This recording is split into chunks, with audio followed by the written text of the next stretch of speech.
Tēnā koutou katoa, ko Sharon Tukuingawa. Nai mai haere mai. In keeping with the traditional welcome of the Indigenous people of Aotearoa New Zealand, I am pleased to welcome Taiaha Hawk, Potaki of Ngāti Whātua Ōraki. Here in New Zealand, it is Mahuru Māori, Māori Language Month, and Taiaha will be welcoming us in Te Reo Māori today. Nō reo, tēnā koutou, tēnā koutou, tēnā koutou katoa. Te he wā mauri ora ki te whaia, ki te ao marama. Whakarongo ake ki te tangi a te manu tui a. Tui a ki runga, tui a ki raro, tui a ki roto, tui a ki waho, tui a ki te here tangata, karanga te pō, karongo te ao. Tui a ki te kāwai tangata, tā ki a mai, I Hawaii ki nui, I Hawaii ki roa, Hawaii ki pāmama, te hono ki wairua ki te whaia, ki te marama mawiri ora. E ngā mana, e ngā iwi, e ngā reo, ngā tō pito katoa te ao, tēnei te reo a whātua kua whātua rangi, whātua ki uta, whātua ki tai tau, piki mai, a whātua kua whinei tangi nei kia koutou, nau mai, haramaira. Haramaira ki rungi I tēnei reo, te reo I waihotia mai, e ngā mātua, e ngā tupuna, kia tau nei koutou, ki runga, I ngā tai, e whā, o Aotearoa nei, e mihi nei, e tangi nei kia koutou, tēnā koutou, tēnā rā, koutou katoa. Tēnei ka mihi, kia koutou, ngā tua wahine, o te aoha kina. A koutou aku manu mārei kura. A koutou rā aku wahine toa. Koutou rā te uri o rātou ngā wāhine toka I te ora I roto I ngā whare, I runga I ngā kāinga, ki runga I ngā marae, puta noa, I te ao, tēnei ka mihi atu kia koutou, ngā waihotanga, a te hā o hene ahune, tēnei ka mihi, tēnā katangi, tēnā koutou, tēnā rā tātou katoa.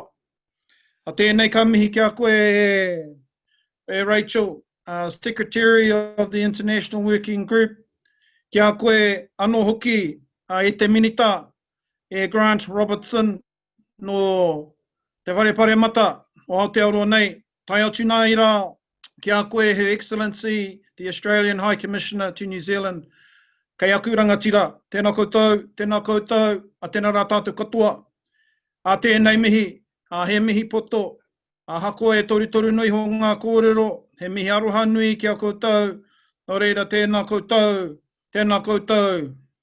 tēnā rā tātou katoa. Pāpaki mai, ngā ngaru nunui, waratia, ngā tai rere, e ipo e ngā ngaru nunui, te rehuta e heiko nei rā. Āpiti hono, tātai hono, rātou te hunga wairua ki a rātou, āpiti hono, tātai hono, tātou ngā waihotango, ngā mātua, ngā tupuna ki a tātou. Kei raro I tēnei whare kōrero o ngā wāhine hākina kina o te ao, tēnā koutou, tēnā rā tātou katoa. Kia ora Taiha, ngā mihi kia koe. Beautiful. Thank you very much. I also welcome and acknowledge the Honourable Grant Robertson, Australian High Commissioner, Her Excellency, the Honourable Patricia Forsyth. Kia ora, my name is Sharon Lloyd, General Manager of the Circle here in New Zealand. We are humbled and extremely excited to be joined by over 600 guests from around the world. Hello, g'day, bonjour, tumi lama, hola, bula, mai chi, namaste, shalom, konnichiwa, chi kaite, and kia ora to all of you. Thank you for joining us today. The impacts of COVID-19 are being felt harder by women and girls in many areas of life, including, of course, sport and recreation. The Circle, through our SportsConnect platform, is pleased to provide a forum for connectivity and positive conversations around gender equity in sport. We are extremely proud of our partnership with Women in Sport Aotearoa, and in particular for this special event today. I want to acknowledge CEO Rachel Froggatt, co-chairs Julie Patterson and Sarah Lieberman for the important and tireless work you do for your community. To our speakers today, thank you for your time for being with us, and you'll be formally welcomed shortly. The housekeeping for today, please note that this virtual luncheon is on the record. We welcome the media with us, and we also encourage questions from our attendees. You can submit these through the Q&A function, and Melodie, our moderator, will pick them up later on. It is now my pleasure to introduce the Honourable Grant Robertson, Minister of Finance, Minister for Sport and Recreation, Minister responsible for the Earthquake Commission, Associate Minister for Arts, Culture and Heritage, and MP for Wellington Central here in New Zealand. Minister Robertson leads the government's work to lift the value and visibility of women in sport and pledged to make women and girls his #1 priority in his sport and recreation portfolio. Minister, thank you for being here with us today, and I'll now hand over to you.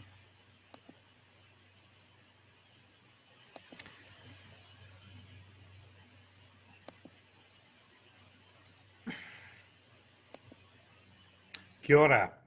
Nā mihi nui ki koutou katoa, ena mana whenua ki tēnei rohi Ngāti Whātua o Ōrāki, kei te mihi, kei te mihi, kei te mihi. Tēnā koe taiaha, nā mihi nui ki koutou katoa. Ena rangatira mā ana hoe whā, tēnā koutou, tēnā koutou, tēnā tātou katoa. Greetings, everybody. Thank you, Sharon. I want to acknowledge again Ngāti Whātua for their warm welcome, and taiaha for your mihi to us today. For those joining us from around the world, the relationship that has been built, I think, over time between WISPA, the International Working Group, and our local mana whenua, the people of the land of Auckland, Ngāti Whātua o Ōrāki. I say thank you again for that, and I think it is a very special part of the relationship which we hope to see build and build through until May 2022. Sharon, can I thank you and the Trans-Tasman Business Circle for once again being such a strong supporter of this work. This is a very different captain's lunch. To start with, I haven't had any lunch so far today, but I'm sure that'll happen eventually. And you know, please all hold back from sending Uber Eats into Parliament in the short term. I will get a hold of something soon, but it is a very, very different lunch, and one that I'm really pleased we've been able to go through with. I'm really looking forward to the conversations that we're going to see, hear rather, and see over the next hour and a half or so, just because I think that will be of much value, if not more value than anything I might be able to impart in the next few minutes.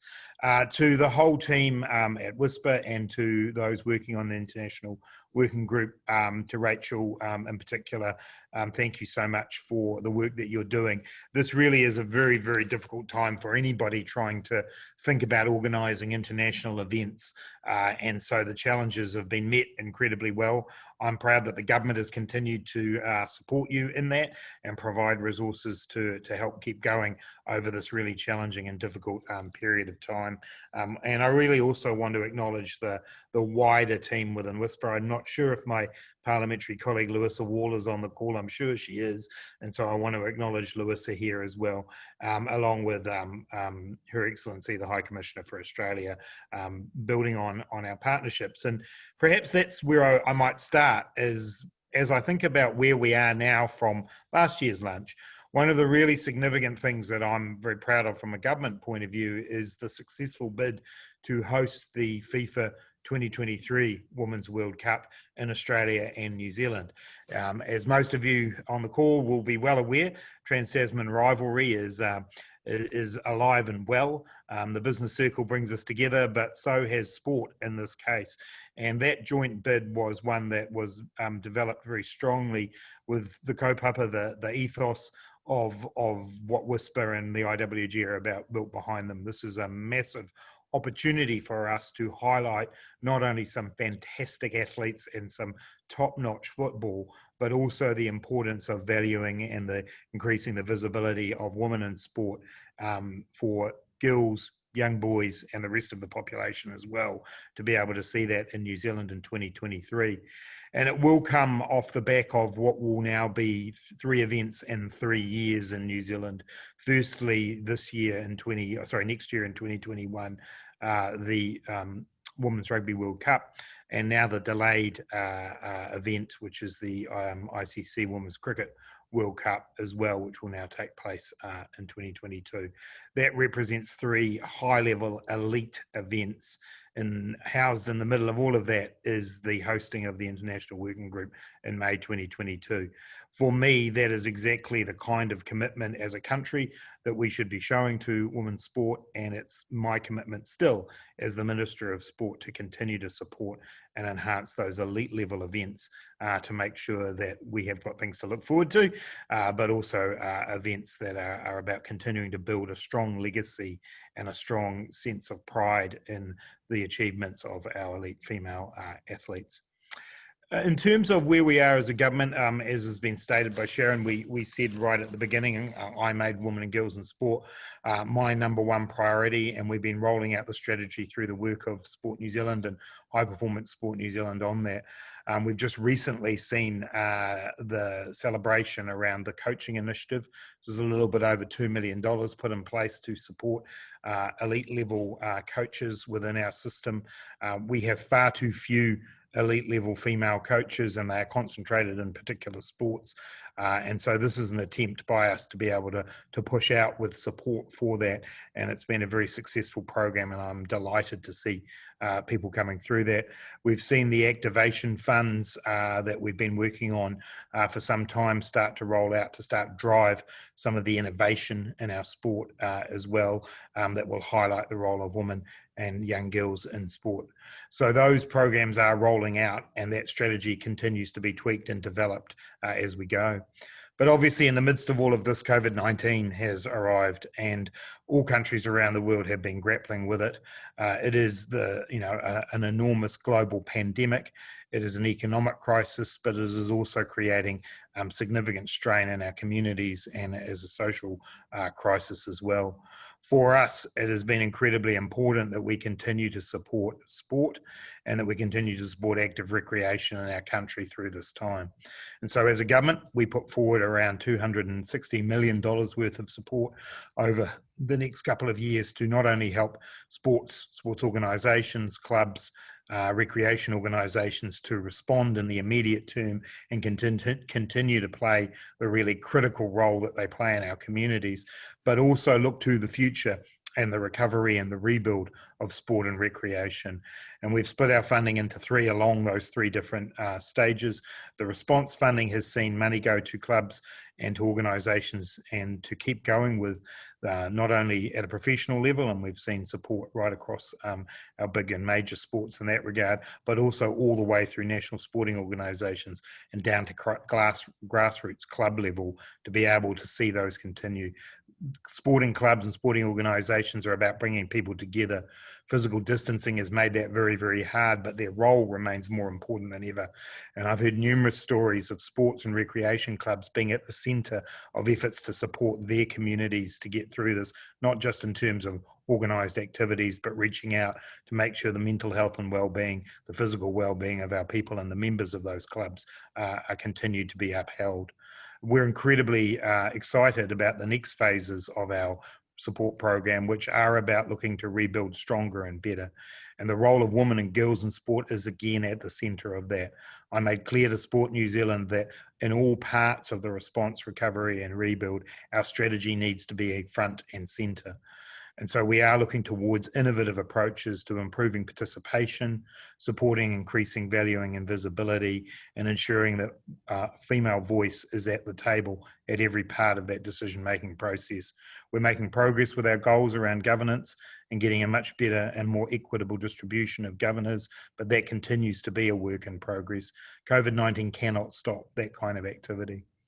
So I'm proud of where we're at. I'm really excited about the opportunities of working with the IWG around how we take the lessons we're learning here, push them out through the rest of the world, and listen carefully to what the rest of the world has to say about how well they've done. I was very taken recently by a piece of work that's been done by Holly Thorpe and Nita Ahmed here in New Zealand. And Holly, I'm sure you'll be on the call, and hopefully Nita is as well, around the role of Muslim women in sport. And it was a really interesting example of how, when asked, the authors of the study, Holly and Nita, were asked what sports could do to support the participation of a perhaps traditionally underrepresented group in New Zealand sport, they had three phrases: show up, show up, show up. And I think that's important. We have to keep addressing and looking for the issues of intersectionality here, where we've got particular issues we all know about for women and girls in sport that take on different forms for Muslim women and girls in sport. But engaging with those communities, sporting organisations showing up to say it's important to us to be truly inclusive, to provide a space and a place for all of those parts of our community is absolutely essential.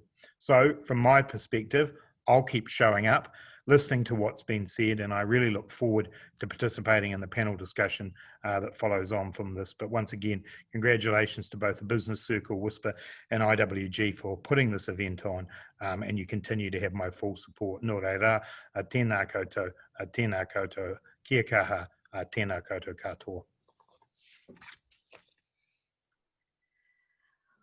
Well, kia ora, tēnā koutou katoa. It's Rachel Froggatt here, Secretary General of the International Working Group on Women in Sport, and of course here in New Zealand, Chief Executive of Women in Sport Aotearoa, currently the delivery agency for the IWG Secretariat and World Conference from 2018 to 2022.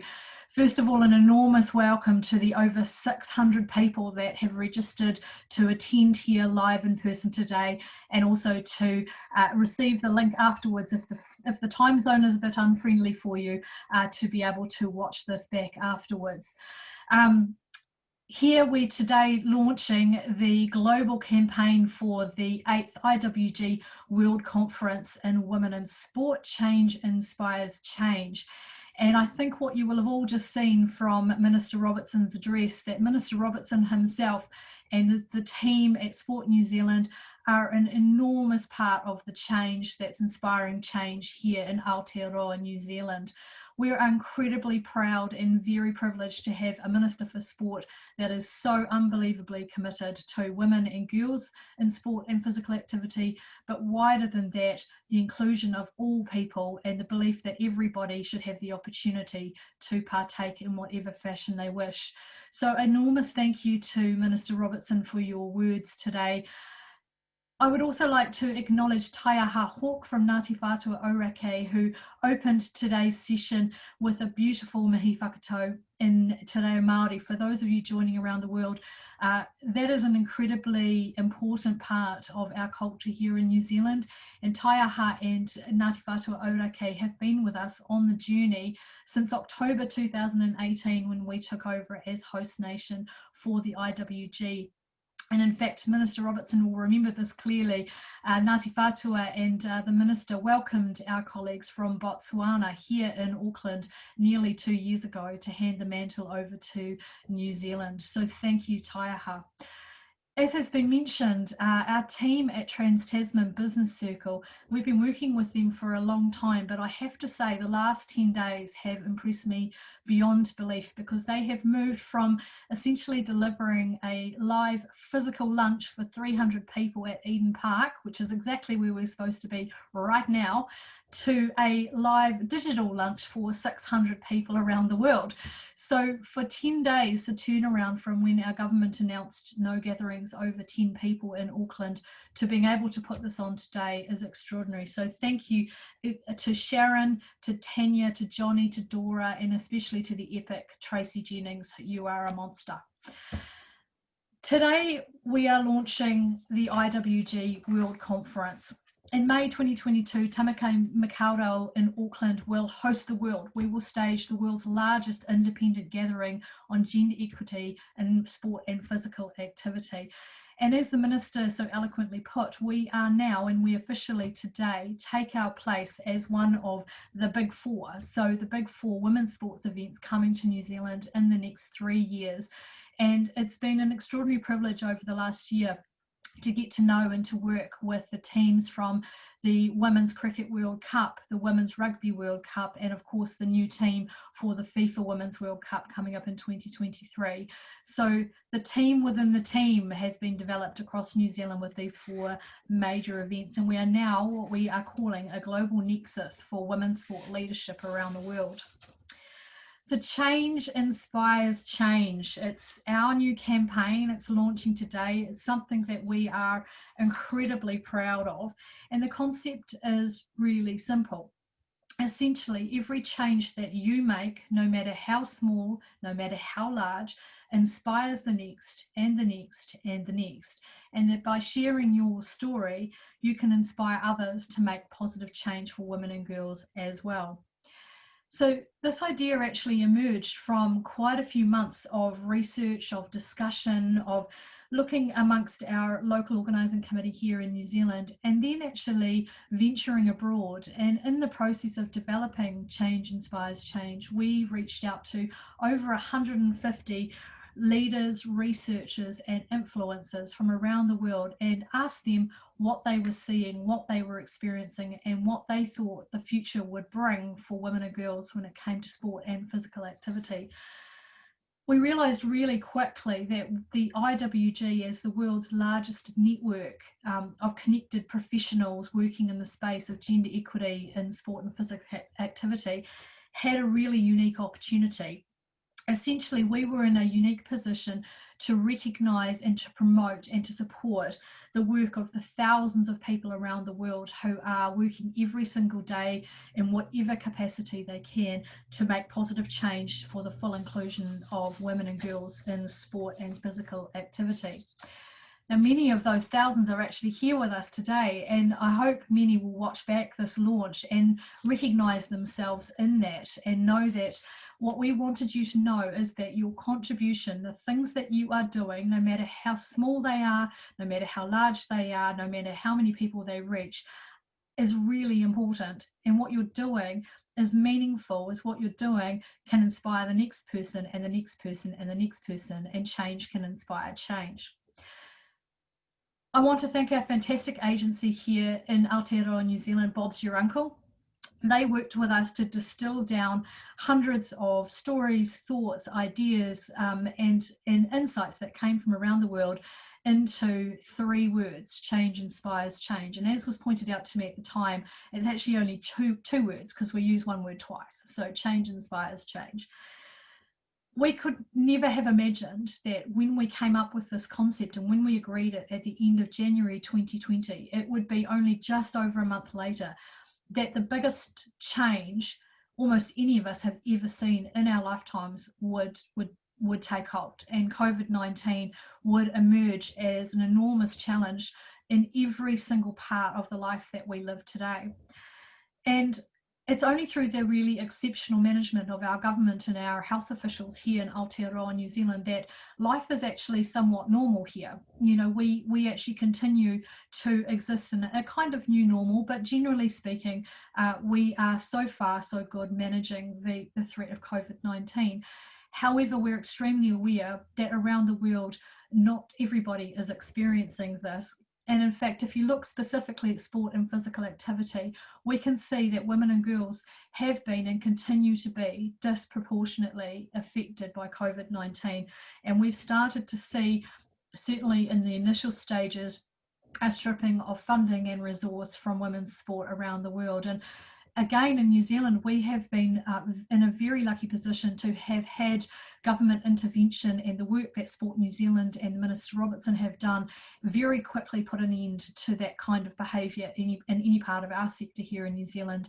And we continue to positively and constructively work with sports organisations and physical activities organisations here in New Zealand to make sure that women and girls are not left by the wayside as a result of COVID-19. So we could never have anticipated that change would inspire change. And our local organising committee came back together after COVID-19 first struck. And we like to say we used lockdown well. So the first 4 weeks of lockdown, where we were all at home managing the threat of COVID, we got together and we looked at everything we had planned for the next 2 years around the IWG World Conference. And we looked at what we could take forward, and we looked at what the change would inspire us to change within our thinking. So I'm thrilled today to announce 3 major initiatives. So the first one is that for the very first time in the history of the International Working Group, since the first conference was staged in 1994, we will in fact deliver the 8th IWG World Conference on Women in Sport as a physical digital hybrid. And that means that there will be a 4-day physical gathering here in Auckland, and we will gather as many people as can safely gather with us and who can travel to New Zealand depending on their circumstances. And we will have an amazing event here live on the ground in Tamaki Makaurau in Auckland. What we will also be doing is giving equal weight to the global virtual program. And this program will be run at an international level through a technological hub, which I'll touch on in a moment. What's really important for people to know is that our virtual program will not just simply be a window to what's happening physically here on the ground in Auckland. Of course, it will physically overlap as much as we can, and we'll make sure that our digital audiences and our physical audiences are working together and sharing their stories and contributing together.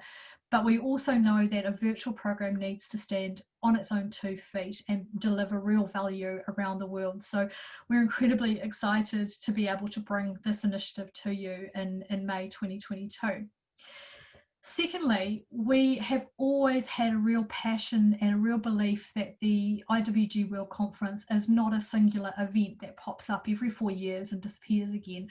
So what we are going to do, and what we are beginning the process of doing from today, is building what we think is a world first hub, the IWG Insight Hub.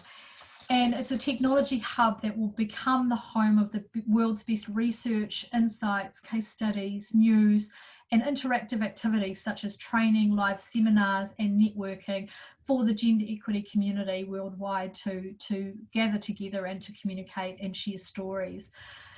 We believe that as the network, as the connector between all of the, at the moment, just over 600 signatories to the Brighton plus Helsinki 2014 Declaration on Women in Sport, we believe that our role is to connect and enable and promote and share the amazing work that you are doing every day. So there is going to be an opportunity for you to share this via this Insight Hub, which we are now just working with potential technology companies to start to build. So we're anticipating that this will come online in sometime in early to mid 2021, and will be Aotearoa New Zealand's legacy for the IWG hosting, and it will move forward to the next host nation at the end of 2022.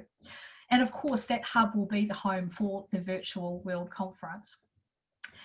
The final initiative that we're launching today, which we're very excited about and will be supported by these 2 technology initiatives, is to support and grow what we're calling a community of action. And what we're seeing around the world is this amazing set of work that's going on.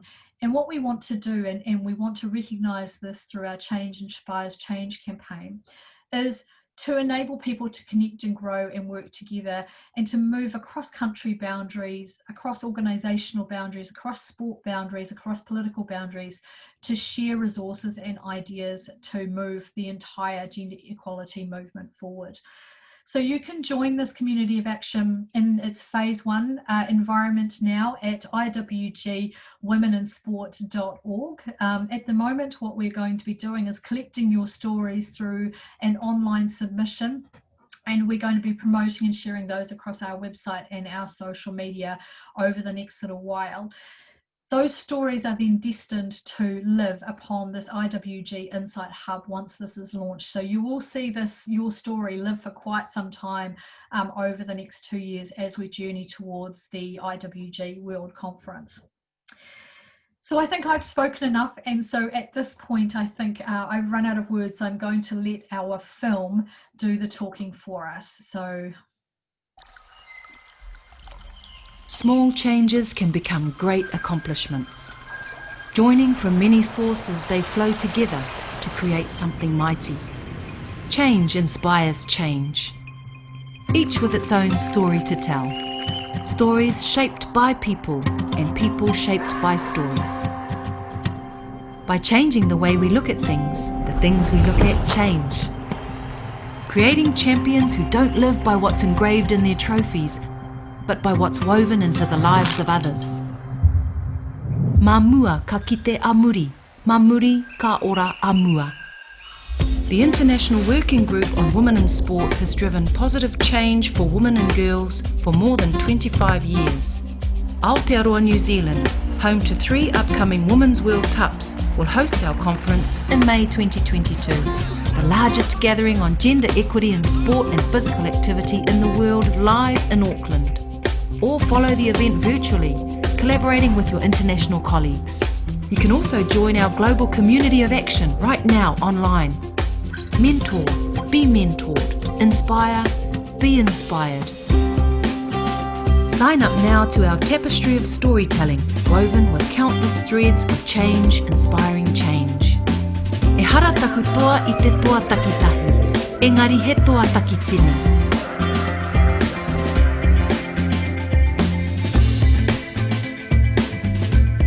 Add your chapter to this story right now at IWGWomeninSport.org. Change inspires change.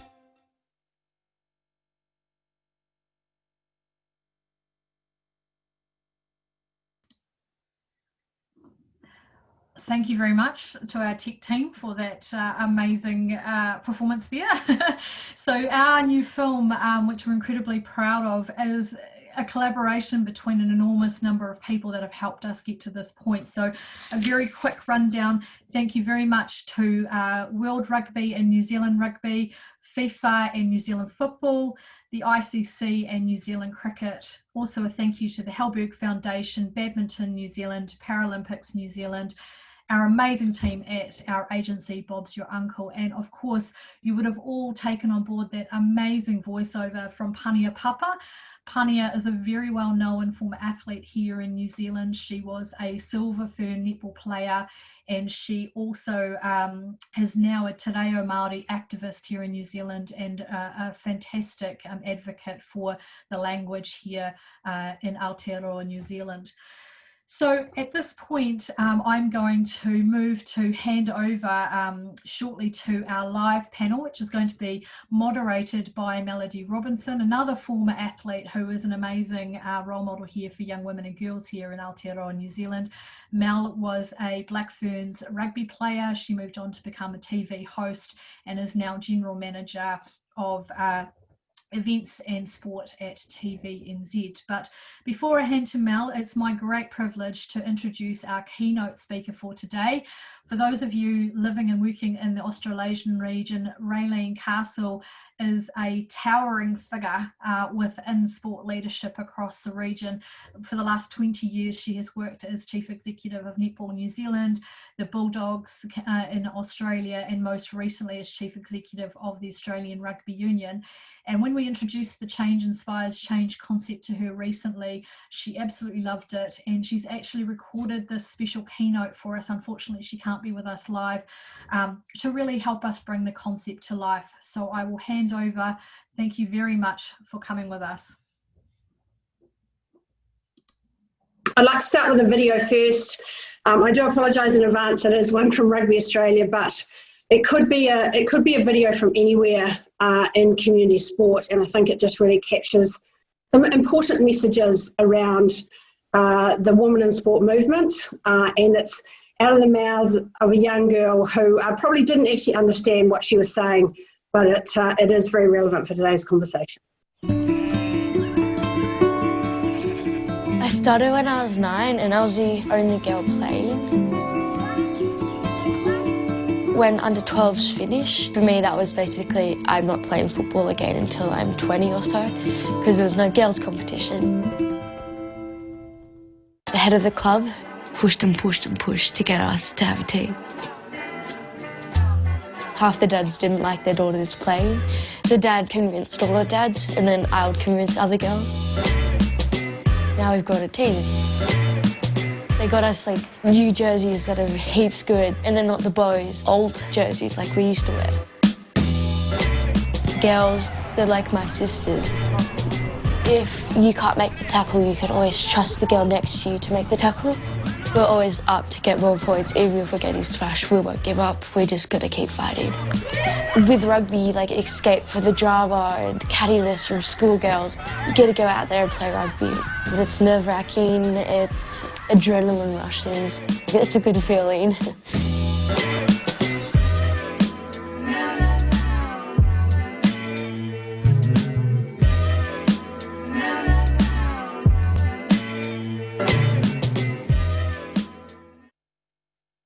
So I hope you enjoyed the video.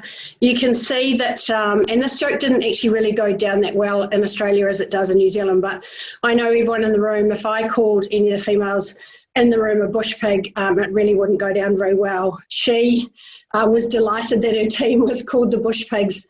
She is really proud of the fact that she got to play footy, but I think the important messages that come out of that video, and she really did say them without realising it, is that what she had was a sponsor. She had somebody one of the fathers who was prepared to get in behind the girls playing rugby, and she actually talked about convincing her father that it was okay for her to play rugby. And I think that's a really important part of this message, having a sponsor for women's sport, for women in leadership. It doesn't matter what it is, having people that are looking to help you grow and develop your skills and capabilities. She talked about her teammates always getting behind her and how she does it for the girls, and it doesn't matter if someone can't get there, they pick each other up and they drive each other forward. And I think that's also a really important message about supporting each other and making sure we're putting a hand out so that we can support each other into these what are at the moment even more challenging times, but certainly as we talk about the growth and leadership opportunities, that support, be it from our fellow females or be it from other senior people in the organisation, is also a really important part. And it was just the whole community feel of actually being together and what sport can do to bring a game together. So I really like that video. I think it captures the essence of what sport can do inside a community, but also the learnings that you can take out of sport, be you 12 years of age or be you 40 or 50 years of age. One of the things that the guys wanted me to talk about today was resilience and leadership. People often ask me, what is it specifically that you think is the number one requirement for leadership? And I have to say resilience is the word that continually springs to mind for me. And it is that underpinning presence on which you can lead through good times, but certainly helps you when you can lead through really difficult times. And I certainly, in my time here in Australia, have generated and earned a lot of new battle scars, some probably deeper than I planned. But the reality is that if you take an example like the Israel Folau issue, the resilience level that I needed to be able to work through that process, where I had some very senior people throughout the Australian environment telling me I'd got it wrong, criticising a whole newspaper consistently writing articles and opinion pieces about how wrong Rugby Australia had got it in its stance. And the reality of that is that we were very firm in our values. We were very clear that this social media messaging was totally inappropriate. It was a breach of an employment contract.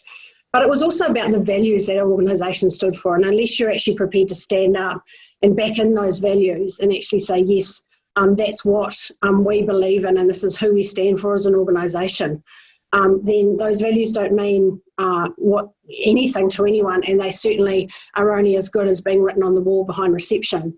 So for us, that was an important stance that we took, but the resilience required to make sure that we could work through what was a very difficult and long situation. It went for about 12 months at the end of the day, and it was something that certainly for me created another layer of resilience and a place that I can go to if times are tough for me. People also say to me, how do you deal with the social media conversation? I think I had some very difficult times during that, particularly with social media. I had death threats. We had to close down the office and have extra security, and my house had to be checked out to make sure that, you know, it was safe and that no one could get into it or find me. And that's serious stuff. It's not things that you expect that you'll find when you start in a role like this. But that was, you know, that was what I was facing. And people say to me, how do you deal with that? And I deal with it by having 3 or 4 trusted advisors. And if those trusted advisors tell me that I got it wrong and that I didn't handle that matter correctly, that's when I step up. That's when I have a sleepless night. I don't read social media. I'm lucky to have someone who would give me a guide of what was happening for a temperature check to understand what people were saying. But you really can't run your business through social media feedback. Otherwise, your strategy would be like that all over the place. So you have to be brave enough to say, this is it, this is what I'm doing, and stick to it.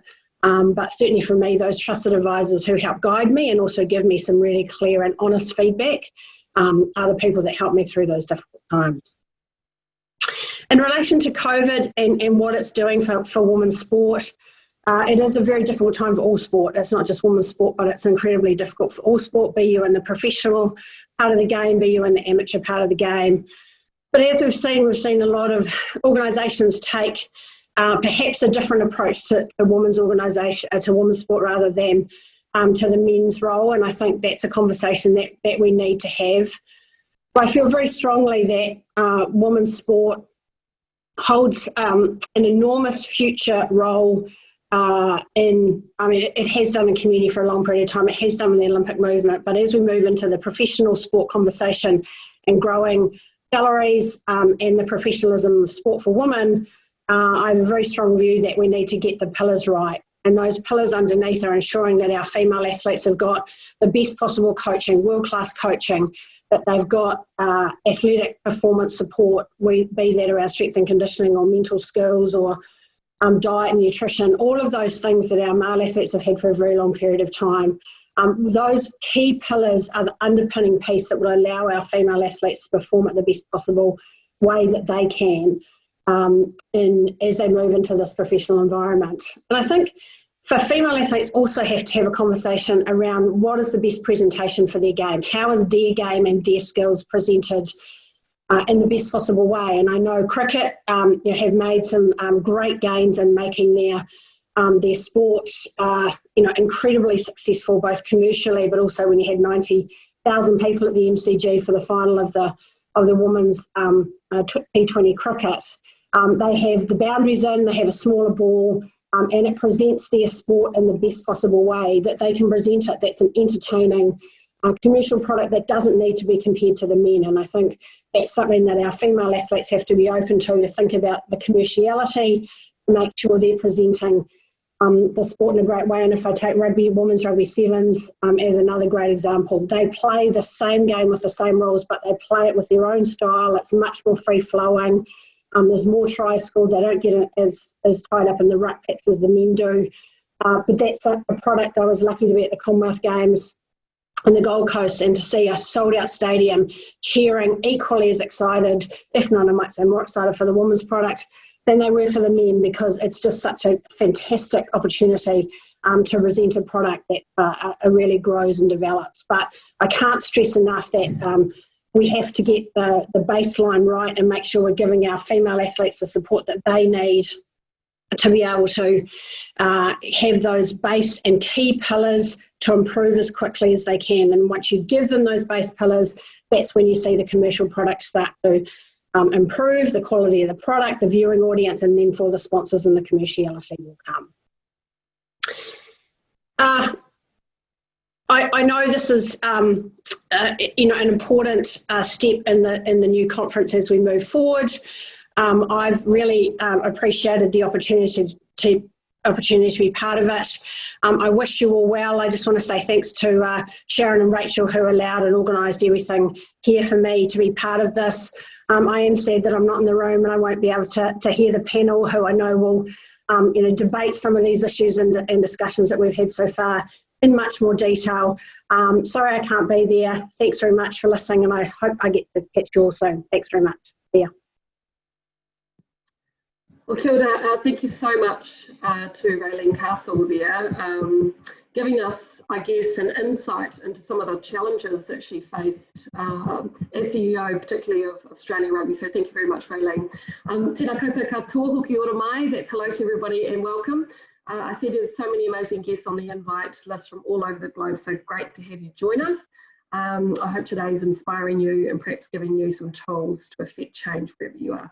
So I'm Melodie Robinson. I'm super happy to be here with our guests because personally what gets me out of bed every day is influencing in sports and media and making it a more equitable place for women, Māori and other people who are not beneficiaries of privilege. But I'd like to get into our guests in the panel now and reintroduce to you the Honourable Grant Robertson. He is a politician because he believes in social justice. He wants to see every New Zealander achieve their potential.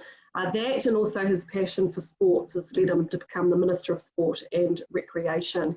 He was a rugby player, a number 8 no less. His partner Alf was his halfback in the same team. They now have a very large family, which includes 4 grandchildren, and they were joined in a civil union in 2009. Minister Robertson, it is great to have you here. I hope somebody got you some lunch.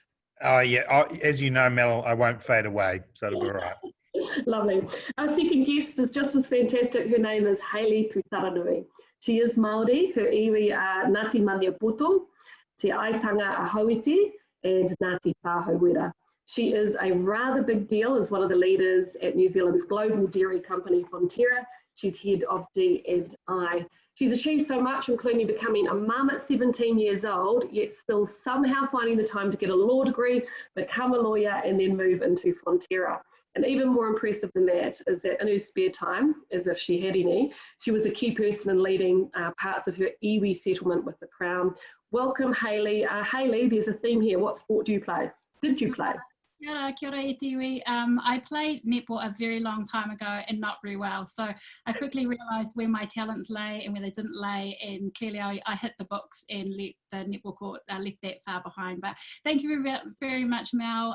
Mihi to the Minister and kia tātou katoa joining us today. Much pleasure of mine to be here. And it doesn't matter if you don't get to our national teams. If you participate, that's really important as well.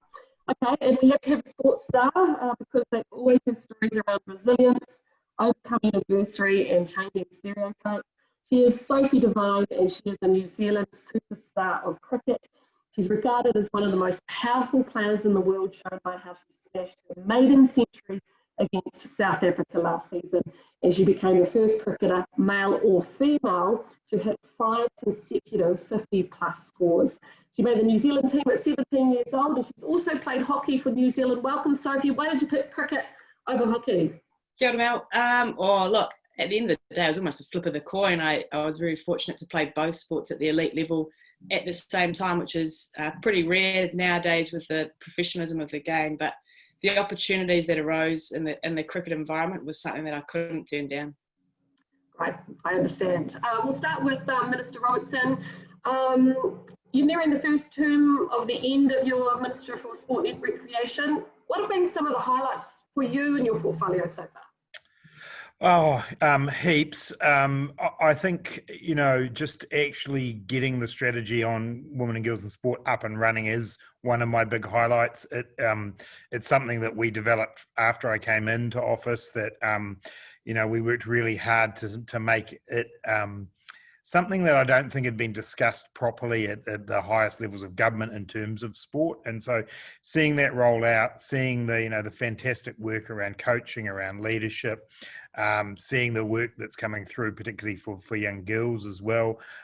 So that's been a real highlight for me.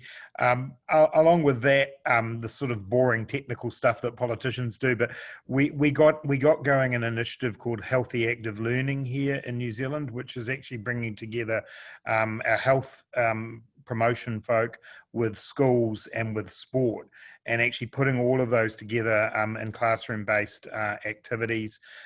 Unfortunately, COVID-19 got in the way for the full rollout of that, but finally breaking down some of those barriers and having sport at the table of those decisions and getting health and education to really, see the value of sport alongside what they're doing in the curriculum. So that was been a massive highlight for me, was actually making that happen.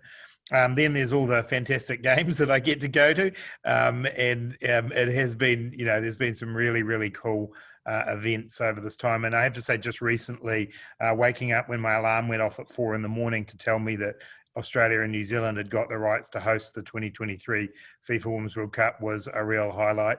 And I sort of fumbled around, dropped the phone, and it was about 4:05, and then my phone started buzzing with all the people who had actually done the same thing that I had. So, I think we're in a really good place here. COVID's had a massive effect on all of us and our daily lives, and so just making sure that sport and recreation makes it through that is really important to me. But we can't just make it through. We've also got to make sure that all of the issues that we had on our plate, including those around women and girls in sport, keep going through this. So looking forward to the next period of time. For those not from New Zealand, we have an election on here very soon, and so that's occupying a little bit of my time too. It is indeed. We'll get into the Q&As you're all sending through now. I can see a few of them popping up. I'll definitely ask some of those questions through it, but I just want to start with the topic of leadership. We have 3 individuals who know plenty about that. And Sophie Devine, in particular for you, just to lead you into this one by asking you, you've been surrounded by captains and different styles of leadership in your cricket career. What, in your opinion, makes a good leader? Yeah, thanks, Mel. I think, firstly, can I just say a huge thank you to Rachel and Sharon from Business Circle and Whisper for inviting me along. When I first saw the list, I was extremely intimidated by some of the people that are here watching today, but I'm also very humbled and inspired to be a part of this. So thank you for having me on board. Secondly as well, I want to put this out there. I am a cricketer, I'm an athlete. I've got no corporate background whatsoever. So please bear with me if the language is a little bit different, but I think there's some really nice relations between the sporting and the business world. You're right, I've played with some fantastic leaders, and I think Raelene actually mentioned one of the key words earlier in her video was around resilience and being able to go through the tough times and to bounce back and to have that consistency, I think, is something that I think is really important for any leader. It doesn't matter whether it is in the sporting world or in the business world, is to stay consistent with whatever your message, whatever your values are. You stay consistent to that, I think, is a real strength. Nice. And Hayley, in terms of leadership in the workplace and then going up into that executive management level, obviously there is a lack of diversity in many of those positions, even in countries like New Zealand, when we think of ourselves as quite, proactive in those areas. One of the things we often hear are comments, we're going to hire or promote the best person for the job, regardless of gender or race. How do you deal with that when you hear that? Yeah, I think to your point, so the world is evolving, society is evolving, and even in New Zealand, it's evolving at a pace. So I think I tend not to counteract it personally. I typically let leaders themselves unpack that. And from statements like, so they're talking about meritocracy or appointment on merit. And, as you've said, that typically doesn't happen, and it still hasn't happened. And it's not good enough that in 2020 it is still not happening. But I let leaders evolve themselves, and it's going to be a conversation that people, and again in particular leaders, can't opt out of, because society is going to force that, and you want leaders actually to find their own way there. But again, they're going to have to do that at pace, because society is going to, not only demand it, but you want D&I. I think it has tended to, so diversity and inclusion has tended to be a kind of nice to have, nice to do. At Fonterra, it's definitely part of our strategic, our strategic values, are the way that we're going to deliver on all of the things that we espouse.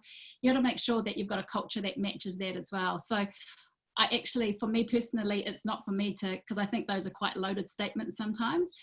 Leaders need to get their own heads around it, but you want to make it a little bit uncomfortable as well. So I don't shy away from the uncomfortableness, because you need that tension to get change. Otherwise, we're just going to get the continue. We're not going to get change. So, I would like to think that as leadership evolves, leaders look a little bit different to not just technical expertise, not just the most experienced or the loudest people in the room, but they are actually people, and we've got a shout out, and I'm probably, the minister will probably send me some lunch after this, but we've got a leader at the moment who has done that exact thing in terms of her leadership of our country. So not a medical expert, but has, surrounded herself with a team of experts. And then the parts that have showed up is the ability to communicate that to the masses. And I think it's one example of leadership, but the face of leadership will change, but it's not going to be an option that you can, leadership is not just about technical expertise and experience. It's going to be a whole lot of things, especially people investment. Yes, Minister Robertson, Jacinda Ardern and the style of leadership that she exhibits, could you tell us what makes her so effective? Yeah, it's pretty astounding to work alongside, to be frank. I know that, there's a few quotes that float around the internet from Jacinda around leadership, and I know that one of them talks about this idea that there's one form of good leadership is such a false thing, that actually you've got to be true to who you are and the values that you bring, and that usually and often will bring people along. Jacinda's tough. She's tough in terms of the resilience factor that Sophie mentioned before, but also just she's tough on the other ministers. She has very high expectations of us, and expects us to show up and know what we're talking about and be ready to defend what we've got. But I think she manages to combine that toughness with an extraordinary intellect. You talk about surrounding yourself with experts. Her ability to, you can't communicate the way Jacinda does without understanding what you're talking about. And so therefore she's absorbed all of this scientific and health information and uses the skill she has as a communicator to then turn that into messages that people can understand. And I also think empathy is the other great attribute that she has. And that means so much in leadership. You need to be able to understand, I think, the people around you, the people you're trying to influence, the people you need to bring with you. And if you can bring, combining together that intellect, that toughness, and that empathy, I just think that is what makes her an extraordinary leader. But it's a very different leadership style. And I, being frank, I think there's quite a few men in New Zealand who perhaps don't quite get it, but I think they're getting it more as they see the results from it. But I just think it's about being true to yourself as well. And what you see with Jacinda is 100% what you get off camera is on camera. Sophie, I think in the leadership description that Minister Robinson just had, it talked about empathy when you're a leader. For team captains, it's often about high performance as well and winning. So, how do you get to be a captain who is able to balance winning and then that leadership style? Yeah, again, it's such a unique thing. I think where captains of sports teams fall into some traps is where they try and be someone else, exactly as Minister just said, is you try and be someone else. And it's the same when you're playing a sport as well, as you look up to people, and it's great that you have role models, but again, you've got to go back to what your strengths are and what works for you. And for me, it's probably taken a long time to develop, I guess, a leadership style. I think we're so blessed here in New Zealand that we've got so many fantastic leaders, and particularly female leaders. So for me, it's about supporting the whole person. I think at the end of the day, we're all people here, and that absolutely, when we're playing at the highest level, we want to win. That's why we're there, and that's our job is to win games of cricket for us. But we also have that human element to us as well. So for me, it is about understanding the person and how can I get the best out of my teammate, and it might be about how I communicate with them. Someone might need a bit of a rev up, might need a bit more energy to spark them up, whereas someone might just want a quiet word before we go onto the field. So that knowledge of your teammates and that empathy, I think, is a great word. It's something that I think is so important for any captain, and how they want to use it is really important too.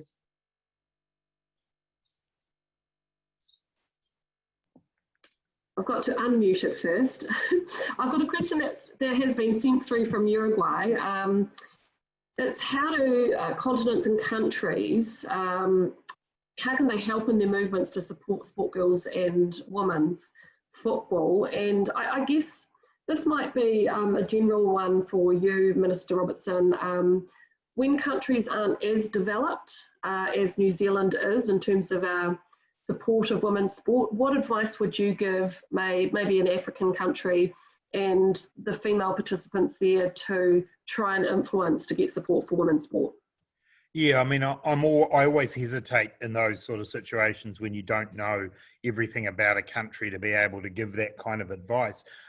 I mean, maybe I can draw on sort of part of my background. So prior to politics and all of this, one of the roles I had was managing New Zealand's overseas aid program in Samoa. And we were looking at a number of different initiatives up there supporting different parts of society. And we had a particular stream around women's empowerment. And we brought people up from New Zealand to help do some of the training and so on and so forth. And it became clear really, really quickly that there were things that we were trying to put in place that worked in New Zealand that actually just did not work there. And I remember one example was a woman in business group that we were supporting, and they were selling some of their products on the side of the road. And what was happening was that the people from some of the churches that they belonged to were arriving and saying, oh, right, can we now have a donation? And they were losing quite a lot of the money that they were making quite quickly. And you know, there was sort of a lot of outrage from the New Zealanders who were there. And it was actually some of the locals who said to us, well, this is part and parcel of what it means to live in this society. Perhaps we should think of another way. By the way, the solution we came up with was that a mobile banker went around earlier in the day and got the profits, so it wasn't as much money there. But it was about just recognising that there are different ways of getting to the same point, not imposing necessarily those values from outside, but understanding what the barriers are and then working on those. And I mentioned in my opening comments the work that Holly and Nada are doing here in New Zealand around Muslim women and their participation in sport. And it was really interesting that the barriers were similar to the ones that, you know, we would think about, like transport, you know, resources, but also just that feeling of being excluded. So I guess my advice would be to say, make it work in the community you've got if you know what your goal is. We saw in Raelene's video, the young woman, you know, finding the champion that worked in her community to drive it forward. So, you know, I'm always reluctant to give that advice, but I think that people will know their own communities, have a really clear goal, find champions to support that goal, and you know, there's always a workaround, there's always a way through. Cool, great, thank you, Mr. Robertson. Hayley, I'm going to come to you in a second, but I've got this question from Michelle Hooper, who's obviously involved in the Women's Rugby World Cup organisation for next year.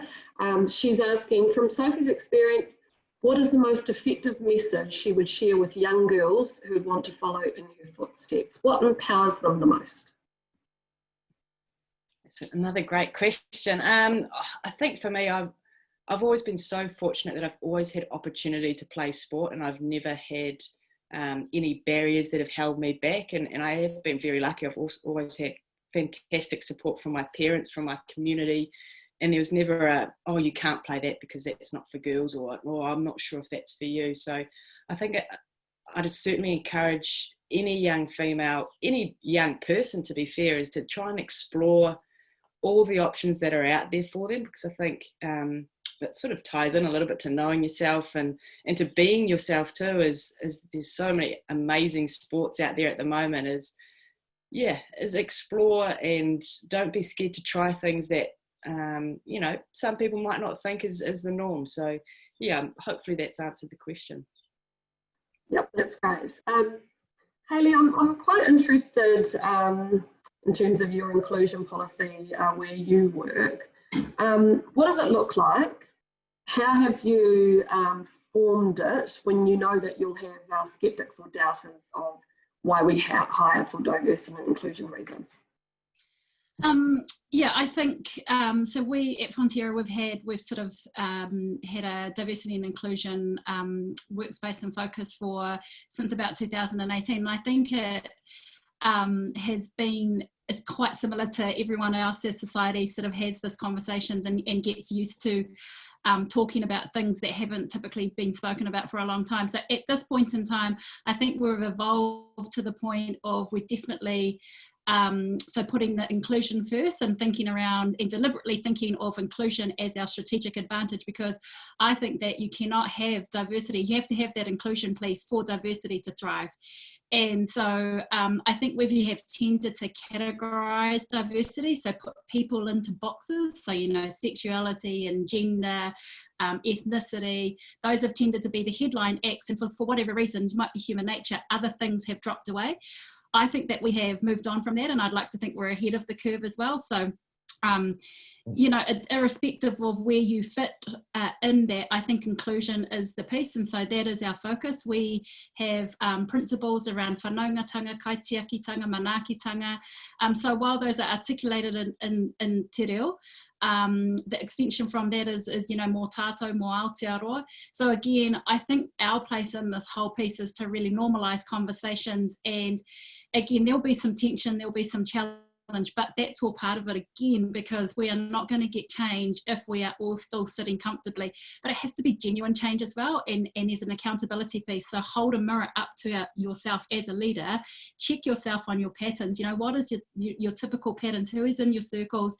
Are you looking for information that will kind of confirm your existing view, and therefore, you know, well, great, I'm still, you know, in my view, I'm still hiring the same person. I think there's an element of, if you do have a platform, sometimes it's appropriate to give up your airtime. So it's great that you're an ally, and it's great that you've got an interpretation or you've got a view. How about listen to the very people that are in those positions? So just give up the airtime, and sometimes that's quite hard as well, like just to put it on mute and you know, and give up your airtime to someone else to say, actually, what do you think? Or actually, what happens to you in your view? Again, this doesn't mean that you're not well-intentioned or that you're not a good person. It just means that there are the voices in the room. So our inclusion, our focus on inclusion, articulated in te reo, but it's also very much about, let's get things right at home, because, you know, our business is largely an export business. And all of our people, no matter where they are, if you think about our farmers who are, you know, right at the heart of, so closely connected to the land, our workforce, our global workforce, and our consumers and our customers, irrespective of where you fit in, every single person has a place, but it takes all of us as well to form what inclusion looks like and feels like. And I think kind of moving on from sort of corporate branding and actually asking people to articulate it in the most simplest and plain language, that works as well. Awesome, great answer, thank you, Hayley. Just a heads up that Minister Robertson will be leaving at 1:50, but I've got a really fantastic question for you here, Miss Minister Robertson. It is Raelene Castle, thoughts on her for next CEO of Sport NZ? Yes, so for those who can't see, this question was actually put by a fellow journalist of Mel's, and the answer I've already given to Michelle in the chat is that that's a decision for the board of Sport New Zealand. I don't get directly involved in that appointment. What I did go on to say, though, is that I've got huge admiration for Raelene. I think what she's done as an administrator in sport has been exceptional, extraordinary, and she's had to do that in male-dominated sports, and dare I say it, not wanting to upset Trans-Tasman relations on the Trans-Tasman Business Circle lunch, but in the Australian sporting environment, which from the outside looks even more brutal than some of what happens on the field. So, you know, I've got huge admiration for Raelene, and I'm you know, want to keep her, and I actually had a chat recently when she came back just around some issues, and I want to keep working with her. But no, Michelle doesn't get the scoop out of this thing, because it's not my job to do the appointment. And answered like a politician. I love it. Sophie, what are your thoughts on the commercialisation of sport in schools, which is currently in the sport spotlight, but from a women's sport point of view? Yeah, it's a really concerning thing to me. Actually, I work closely with actually a Sport New Zealand pilot program called Balance is Better, and it's all about, I guess, the specialisation in sport for youngsters, particularly in females as well. As like I mentioned earlier, I was so fortunate that I was able to play an array of sports, and I certainly think that has helped me get to the level that I've been able to get to, is because I had the opportunity to play different sports, learn new skills that have helped me now, I guess, hone my art, my craft more so. So yeah, commercialisation of it, I think it's a really tough one, because in this world, we know that money certainly helps fund programs, like Raelene mentioned, in terms of having resources, whether it's strength and conditioning, health and nutrition. It does play a part in it, but I think there's got to be a point where we've got to let kids be kids, and we've got to let them get to a certain point where they can just enjoy sport for what it is. If they're going to be absolute superstars, they're going to be superstars. I think that'll happen naturally. We don't need to try and grab them when they're 10 years old. And I think, there's some incredible statistics out there about these academies that are starting up for, under 8s, under 9s, under 10s. And I sort of look at it and think, I've never seen a 9-year-old All Black, or I've never seen a 7-year-old football Fern play before. So yeah, it's pretty concerning for me, but hopefully we can have these conversations about it and get it out there. Mel, what do you think about it? I'd be really interested to know what you actually think as someone who's got the broadcast and the sport background. Yeah, look, I think it's up to the parents. And from a female perspective, we really wanted our sport to be visible. So I would often find, or hear even now, that young girls just want to be seen playing, because what it does is it impacts on changing, I guess, the viewpoint around women's sport, that it's a great product, that it is commercialisable. So it really has to be up to the parents to make the decision. And I think in the current circumstance, they can make the decision of whether or not their school's sports or teams or individual athletes want to be involved in the ones that have been televised. So it's a really tough one. Pure commercialisation of school kids sport is tricky, because you really want to look after them as well. But then first 15 teams, all of them want to be on telly, because that offers them another pathway through professional sport. So yeah. You've landed me in a very tough place there to answer that. Hayley, I've got another one for you. Answered like a politician. Yeah. Hayley, what's your advice for women who are struggling to achieve administration opportunities in a male-dominated sports organisation? And how can this forum, particularly IWG, influence male-dominated sports organisations? Yeah, again, I think it's just, look, I do have some, I even have some tough crowds, right? And I have, as recently as last week, I had one of our senior leaders say to us, well, he really grapples with the issue of when women, make the choice to have children. And I was sort of like, well, let's just check that language, because it's actually not a choice. The anatomy dictates that as much for men as for women. So I think try and always, rather than kind of taking an abrasive approach, because I think typically that can be quite an easy, and again, create some tension and create some challenge, but come at it with quite a solutions. And I think sometimes that whole solutions mindset is a little bit overplayed.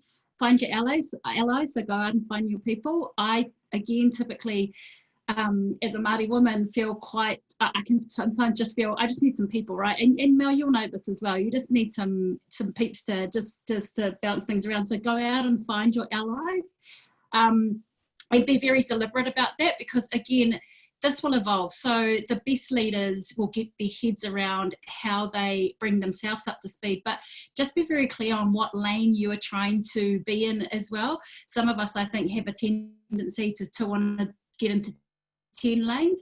I'm very clear around leadership. When I'm working with leaders, it's actually not for me to fill their kete up or give them the answer. So to your question around, most people will say, well, look, I just want the best person for the job. And I'm like, great, so do I.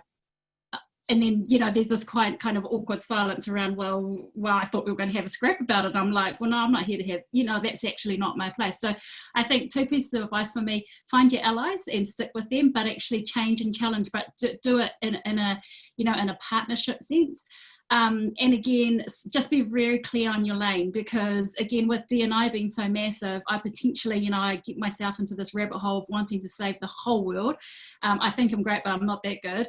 So just be very clear on your lane and be very clear. Sometimes, again, timing is really key as well. So take people on the journey with you, and just make sure that you're doing it in a way that you are taking people alongside you, rather than, because you can become an outlier, and that's often quite hard as well. But be very clear on, sometimes as well, the reality is don't do this stuff because you want to be liked. because you want to be popular, because typically you will come short most of the time as well, and that's typically not a measure for me that I bother with, because you've just got to, again, go out and find your lane and your people and be very clear, be very, very clear on what in fact it is that you're trying to achieve and what you're trying to challenge, and keep that small sometimes. Nice. Now, this is a really tricky question to answer. So the question is, what needs to be done to address the issue of bullying in women's sport? But I guess if we change the question a little bit more to the high performance sport model, some athletes really do well in the model that we have, and others struggle. Minister Robertson, is there any thought around where we go in the future with this high performance sport model? Yeah, it's the subject of a lot of conversation, and I think you've articulated one of the really critical aspects of it well. You know, high performance athletes, you used the phrase before, are there to win. They're there to compete, and they're there, you know, to achieve their best. And that environment automatically becomes a heightened environment in a lot of different ways. And what that can't excuse, though, is creating unsafe environments, creating intimidating environments. Those boundary lines need to be set really clearly at the beginning and understood. And different coaches will have different styles, different athletes will react to different coaches in different ways. That makes it tough. But I think one of the things we've got to be thinking about now in that high performance environment is what we're recognizing in all parts of society, and Hayley will be all over this, I'm sure, at Fonterra, is that we're much better nowadays at recognizing the whole person as part of what we do, you know, and that you want the best out of an athlete or an executive, is that you've got to recognize their whole person. You know, what are the things that keep them mentally well? What's happening in their whānau that, you know, you could provide a different way of supporting? That's trickier than it was when it was just dictated and done. And so working at that and having it really clearly understood from the beginning, and having checks through the process that it's still happening, and forums for grievances to be aired and dealt with in a way that's really powerful for the people involved is important. So this is a big issue at the moment in sport. There's a whole nother issue which I see has come up in the questions too around the funding formula, and that's been worked on as well. But in terms of making sure that we create those safe environments that are enabling people to achieve to their maximum potential, I think it's, you know, core communication, getting it agreed at the start, having processes to work through it. I think every sport is now understands the need to do it, but there's a lot of work to do for all of us to support that process. But, you know, I feel like Sophie in particular will have a lot more than I can probably add on that. Sophie? Yeah, I think it's really important. I think about our cricket environment. I think we're really fortunate that we've got an independent representation with our Players Association, which I think is a massive positive for us as players, and being able to air grievances, I think, is a really important thing, and having that Players Association as I guess a stepping stone to New Zealand cricket, who we've got a fantastic relationship with, and it's because we're able to have these discussions and we can air grievances without any fear of repercussions, because at the end of the day, it doesn't matter whether you're in a sports team or in the business world, is everyone just wants to feel safe in their environment. I think that's really important. So for us, the role that the Players Association plays for us is so crucial, and we're really fortunate that we've got a fantastic PD program. And Minister, you mentioned about supporting the whole person, and that is certainly something that is really focused on. I think particularly in the tough times that we're facing at the moment, is mental well-being is huge, and we've got such fantastic support for that, because we know if people are happy off the field, generally they're going to perform on it. So again, I just think we're really fortunate, and I'd urge all sports to try and find that independent voice to help players, you know, feel comfortable to raise any issues, good and bad. Yes, and I know Heath Mills is with the Players. So is that you, Minister Robertson? You're gone. Yes, 150. Yeah. Thank you so much for joining us. It's been a real pleasure having you here. Yeah, ka kite anō, and really enjoyed that session, and I'll go back and watch the last few minutes a bit later on. But thanks, everybody. Thank you. Thanks so much. We've got another couple of minutes. And Hayley, there's a lovely comment here from Sally Shortew, enjoying Hayley's description of allies rather than sponsors or champions. It implies a collaborative rather than hierarchical support. So yeah, that was just a comment for you. And I also think this one might be one you can answer. Can the professionalism and commercialisation and heroism and profile of female sport and athletes be a leading edge for general social change and improvement for women? And the comment is social change despite legal equality in New Zealand is glacial. Yeah, absolutely. And I think that's you know, people talk about their why, but I think that's for me. You know, I talked about uncomfortableness. I talked about tension. I'm deliberate in all of the sessions that I run at, you know, in my day job, because again, you want that to be, and again, leadership, this conversation for leadership. So, you know, traversing this uncomfortableness, it's well overdue conversations, but society will demand it because we're moving at a pace, right? You know, Black Lives Matter in the US context, that came, you know, and we would like to think that we're relatively sheltered down here, but I actually don't think, you know, that we are in so far as we might think we are. My point is, it's just these conversations in society is moving with such pace, particularly with technology, right? So there's no hiding from this stuff. And I definitely think, so I think for business anyway, I would like to think that business, you know, we don't sit complicit in some of these things as well. And I think complicit sometimes by silence. And so we tend to sit silent and we'll get caught out eventually. Or we will also get caught out because the values that we might be espousing in our brand could well be at odds for the lived experiences of our people. And again, we've got to get that right as well, because there are way too many opportunities for people. You know, D&I is a strategic advantage in terms of attraction, recruitment, and why you keep people. And I think that the analogy or the context that you gave in the question is exactly at that, because as society changes, it moves at that pace. You know, the face of Aotearoa, for example, is going to change, and not too far away, we're going to have a majority of people, you know, Māori, Pacific, Indian, Chinese, you know, again. But I think it's an exciting opportunity, and I think that leaders, the faster that they get their heads around it and they lead it, I think it'll become a mark of excellence to be at this pace of change. And I think it's an opportunity and a really exciting time for all of us, wherever you work and play. Thank you so much. I just want to apologise to the last few questions on there that we didn't get to. But just to finish off with Sophie and Hayley, what is the one passion that gets you out of bed every single day? Hayley, you go. Oh, look, I think again, whether or not it's you know, I've got a little niece, so she's 6. She goes to Kurakaupapa Māori. I want her world to be absolutely whatever she wants it to be. I have a 23-year-old as well that played basketball in the States. She's just come back. She clearly did not get her height from her mother, by the way. But you know, I want them to be whatever the heck they want to be. And sometimes when I talk about these tough conversations that I have, I just think, the thing about it is, you know, like, you either have this conversation with me in a safe room, or you can walk out, because you are soon going to become redundant, and that's a good thing.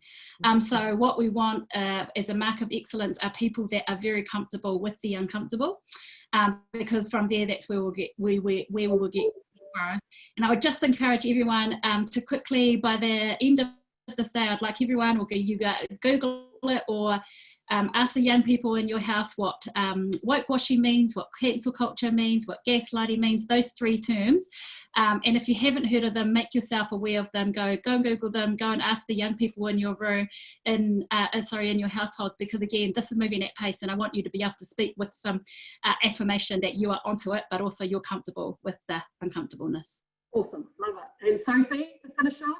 Oh, look, yeah, I think for me it's just inspiring the next generation. I think the opportunities for females are a lot more now than when I first started. And I think about in our cricket environment, when I first started, there were no contracts. We're now up to 60 plus contracts for female cricketers in the world. And I'd love to think in 10, 15, 20 years time, we're talking about athletes as cricketers. We're not talking about female cricketers or male cricketers. It's just an athlete. It's just a player. It's not having to be, you know, male or female. And I think we've made some great steps, but I think we've got a long way to go yet. Yeah, absolutely. To the two of you, thank you so much. I certainly learnt a lot from the answers that you shared with us today. Hayley and Sophie, have a great day, ngā mihi. And also just a big thank you to Sport NZ and ATED, the major partners, to get this underway for Whisper, and also Trans-Tasman Business Circle. We really appreciate that. And of course, that is goodbye from myself. Thank you so much for joining us. And to wrap up the learnings and what we've all been here for today, here is the Honourable Patricia Forsyth, the Australian High Commissioner to New Zealand. Thanks, Mel, and kia ora, tēnā koutou katoa. I just want to wrap up today with a couple of words around the theme of change inspires change. Because back in October 2016, I was on the board of Cricket New South Wales, and we worked with our sponsor to be able to put in place the first female team contract that enabled all of the breakers in New South Wales to be fully professional. And the consequence of that was that we, as all the rest of cricket in Australia, had to follow suit, but other codes picked up on that as well. And the notion then of change inspires change very much was embodied in that first professional contract. But of course, there was so much more from that.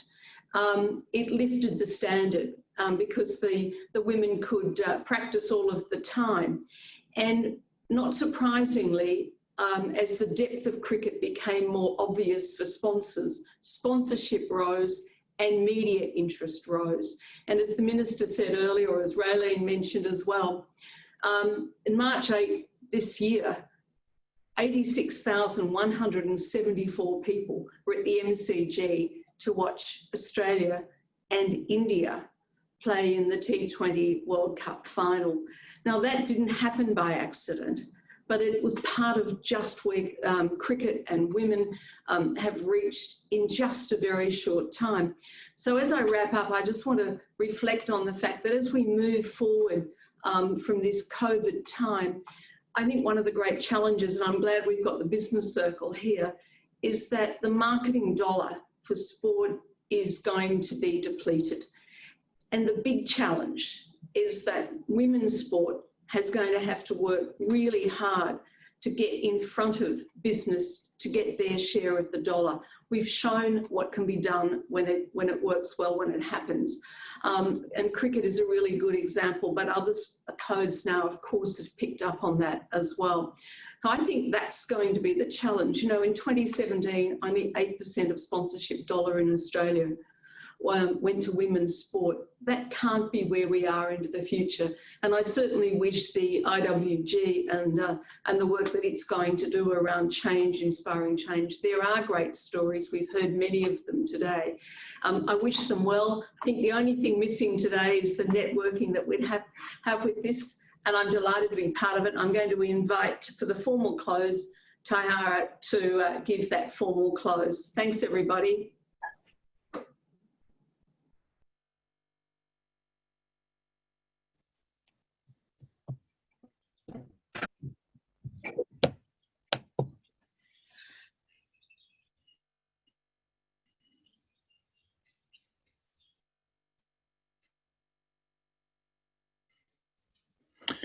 Tēnā koe te whare.